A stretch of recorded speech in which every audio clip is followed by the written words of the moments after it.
কিরে বাবা, এ তুই কাকে নিয়ে এসেছিস? গলায় মালা, কপালে চন্দন, কি ব্যাপারে বাবা? এ তুই কাকে নিয়ে এলি বলতো? তুই আবার একে বিয়ে করে আনিসনি তো বাবা? হ্যাঁ মা, ওর নাম টুনি, আর আমি ওকে ভালোবেসে বিয়ে করে এনেছি মা। তোমার ছেলের বউ ও। তুমি ওকে বরণ করে নাও। আর টুনি, যাও যাও, মাকে গিয়ে প্রণাম করো। দাঁড়াও, একদম আমার পা ছুবে না বলে দিলাম।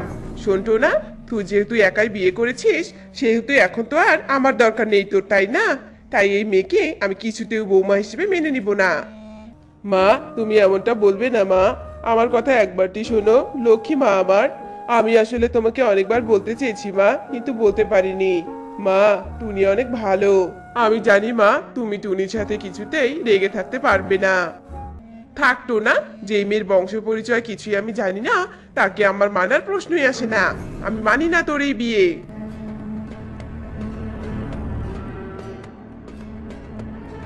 টুনি, তুমি একদম মন খারাপ করো না গো। আসলে মায়ের আমার বিয়ে নিয়ে অনেক স্বপ্ন ছিল তো, তাই হয়তো মা অনেক কষ্ট পেয়েছে। তবে তুমি ভেবো না। আমি বুঝতে পেরেছি টোনা, তাই আমি কোনো কষ্ট পাইনি। মা আমাকে ঠিক একদিন মেনে নিবে, তুমি দেখো। আচ্ছা ঠিক আছে, এবার ঘরে চলো।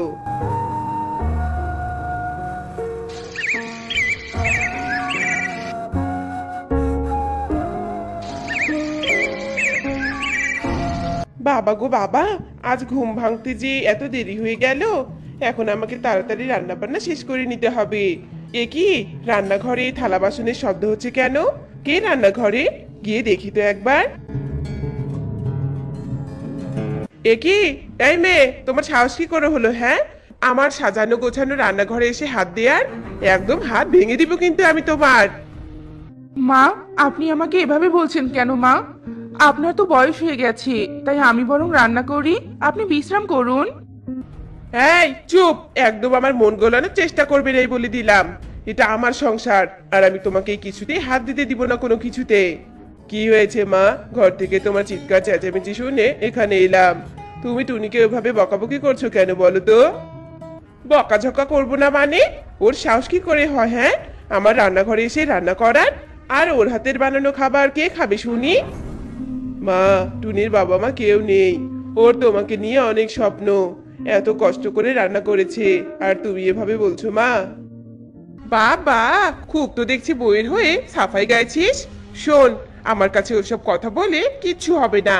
তোর বউকে এখান থেকে নিয়ে যা বলছি। মিনু মাসি, ও মিনু মাসি, কোথায় গো তুমি?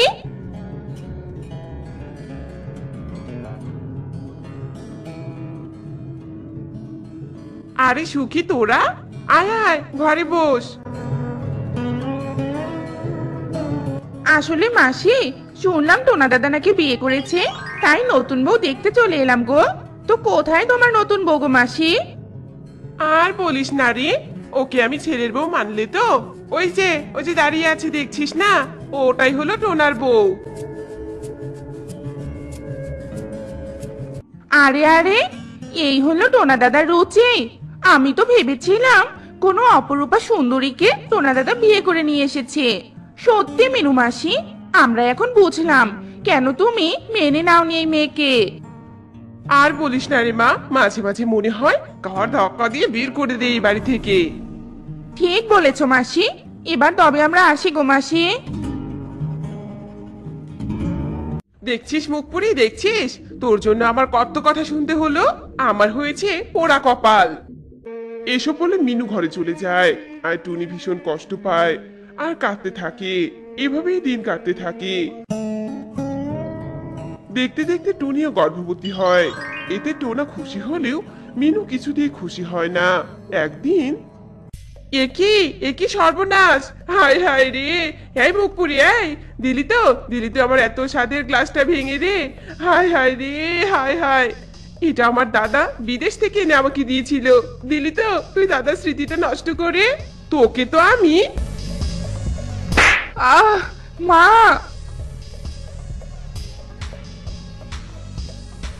একই মা, একই তুমি টুনির শরীরে হাত তুললে? তুমি জানো না মা, টুনি গর্ভবতী। ছি মা ছি, এতদিন ভাবতাম তুমি না বুঝে এসব করছো। না না মা, আমি আর এ বাড়িতে থাকবো না। টুনি চলো চলো আমার সাথে, আমরা বাসা ভাড়া নিয়ে থাকবো। আরে যা যা, আপুরটাকে নিয়ে চলে যা, যত সব। এরপর টোনা টুনিকে নিয়ে রাগ করে বাড়ি থেকে বের হয়ে যায়। আর অফিসের পাশে একটা পুরনো বাংলো ভাড়া নেয়। টোনা, এটা কি বাসা ভাড়া নিলে বলো তো? কেমন পুরনো, আমার তো ভয় গা ছমছম করছে। আরে টুনি, কিসের ভয় বলো তো? আসলে এই বাসাটা একটু কম ভাড়ায় পেয়েছি, আর আমার অফিস থেকে তো বাসাটা অনেক কাছে, তাই এটাই নিয়েছি, যাতে আমি তোমার খেয়াল রাখতে পারি। বুঝেছি। এভাবেই দিন কেটে যায়। রাতের বেলা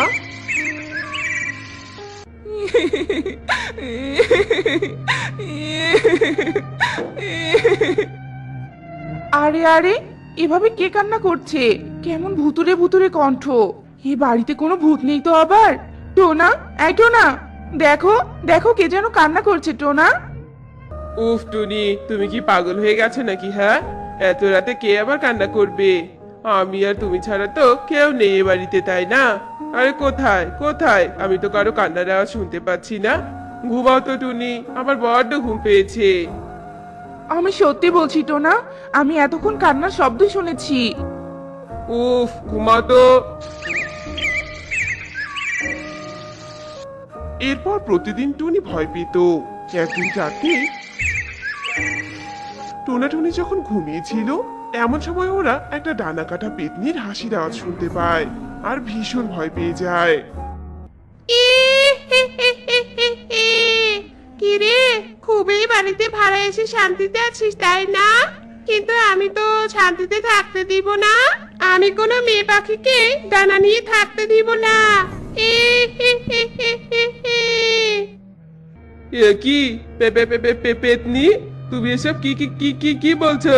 তুমি ডানা কেটে নিবে মানে? তুমি গর্ভবতী, দয়া করে তুমি ওর কোনো ক্ষতি করো না, দয়া করো, আমাদের কোনো ক্ষতি করো না পেতনি। আমি কাউকে কাউকে ছেড়ে দেই না।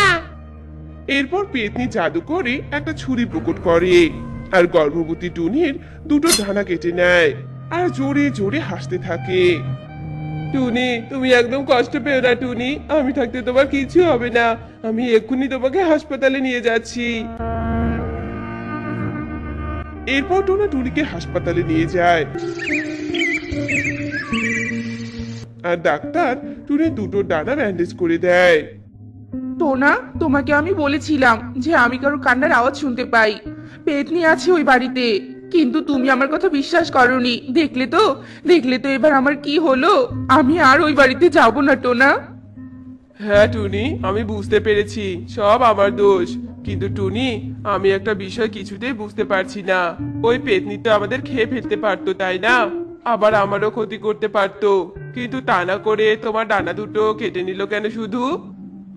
জানি না টোনা, তবে ওই পেতনিকে থামাতেই হবে।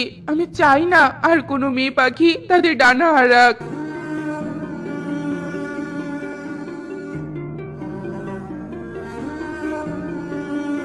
এরপর টোনা টুনি এক তান্ত্রিক বাবাকে সঙ্গে করে তাদের বাড়িতে নিয়ে যায়।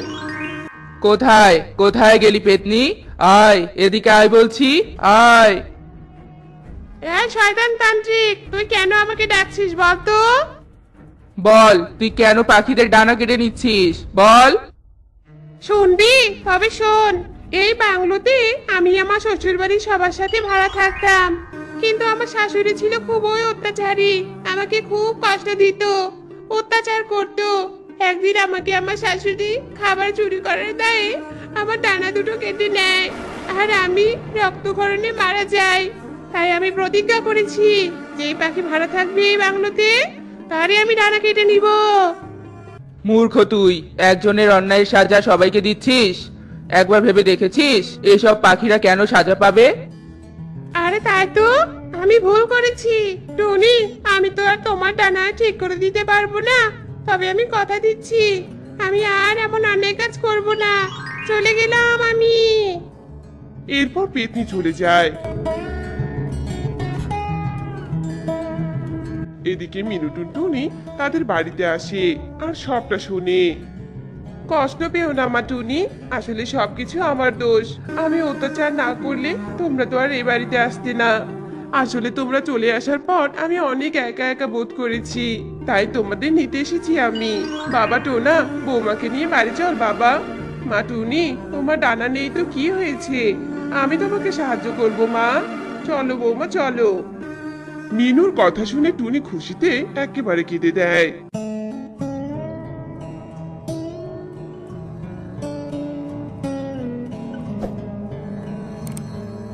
এরপর গর্ভবতী ডানা কাটা টুনি স্বামী আর শাশুড়ির সাথে আগের বাড়িতে সুখে দিন কাটাতে থাকে।